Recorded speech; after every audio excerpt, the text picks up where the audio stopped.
नमस्कार मंडळी, स्टार प्रवाह वाहिनीवरील तू ही रे माझा मितवा ह्या मालिकेच्या पुढील येणाऱ्या भागामध्ये आज आपण पाहणार आहोत की अर्णव ऐश्वरीला म्हणत असतो की मी सिंदूर, माझं चेकबुक कुठे आहे. तेव्हा कपाटाच्या ड्रॉअरमध्ये अर्णवला त्याचं चेकबुक दिसतं आणि चेकबुक घेतो आणि त्याला तिथे मोबाईल आणि अर्णवच्या बाबांचा आणि ईश्वरीच्या आईचा एकत्र फोटो दिसतो. तेव्हा त्याला खूपच मोठा धक्का बसतो आणि त्याच्या हातून मोबाईल खाली पडतो आणि मोबाईलमध्ये रेकॉर्डिंग सुरू होते. त्या रेकॉर्डिंगमध्ये ईश्वरी बोलत असते की आई, तुझा आणि अर्णव सरांच्या बाबांचा भूतकाळ मी किती दिवस असं मनामध्ये लपून ठेवणार आहे. तेव्हा त्या ठिकाणी ईश्वरी येते आणि अर्णव हा ईश्वरीला म्हणतो की तुझ्या आईसाठी तू हे सगळं लपून ठेवलं.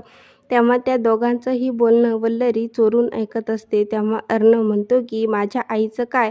तेव्हा ईश्वरी ही अतिशय घाबरलेली असते. आता पुढील येणाऱ्या भागामध्ये अर्णव आणि ईश्वरीच्या नात्याला नेमकं कोणतं वळण मिळणार हे पाहणं खूपच रंजक ठरणार आहे. तू ही रे माझा मितवा ह्या मालिकेचे नवनवीन अपडेट पाहण्यासाठी माझ्या चॅनलला लाईक करा, शेअर करा आणि सबस्क्राईब करायला विसरू नका.